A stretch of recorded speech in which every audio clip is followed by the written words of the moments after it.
My name is Arina and I'm a feminist.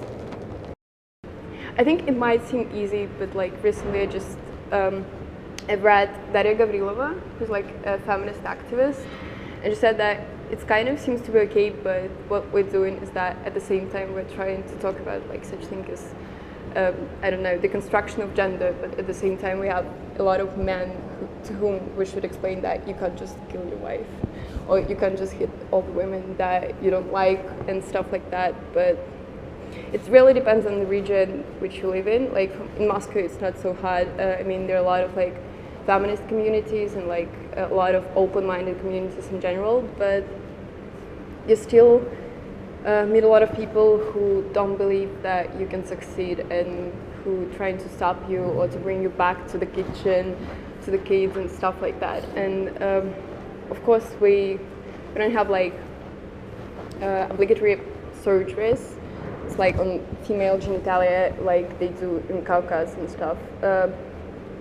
But we still have a lot of conservative people and we need to communicate with them all the time. So for example, when I'm just walking in the street, I always am catcalled or something like that, or you know, sometimes it's just scary to walk out. And yeah, it kind of, it's better than in the other regions or the other towns or cities, but it's not like being a woman in, for example, in London. I lived there for quite a lot of time and it's really different. You should always just keep in mind what you're wearing and how not to provoke men and just be really subtle.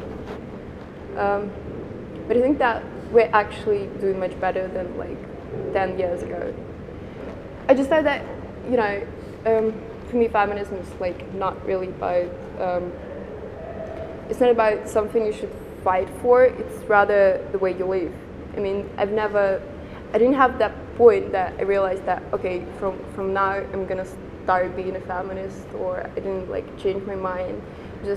I always thought that everyone's like me and that it's okay to be like me and that we all think the same, and only then I realized that actually I'm the minority. And I was like, no, people don't really think so. And I just try to talk a lot about it, but it's not really easy because I'm not really open about being a feminist. I'm like not coming to people and saying, hi, I'm a radical feminist, let's talk. I'm more of like, I can say people not to do any like sexist jokes when I'm near or things like that.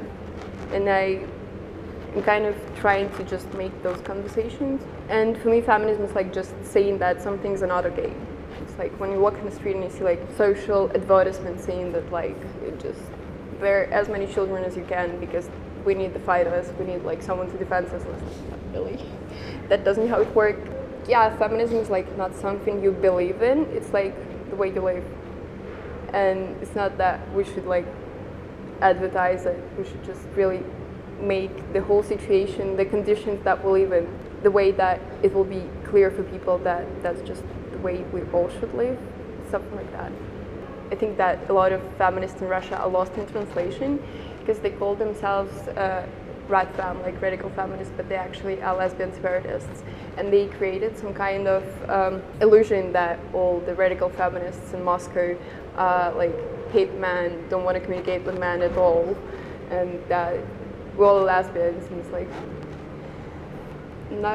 And yeah, and they're actually very aggressive in how they act and the actions that they do.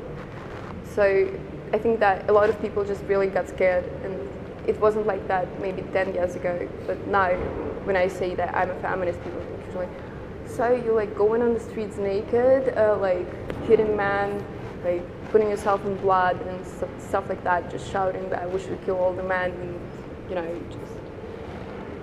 But at the same time, of course, there are like a lot of improvement going on and still going on. We had a lot of feminist artists and feminist activists, and they developed like the city in general because there are a lot of safe spaces, male-free events, which you can go and feel like extremely safe, and we really need it. And at the same time, we're trying to talk a lot, and I think that that's the most important thing.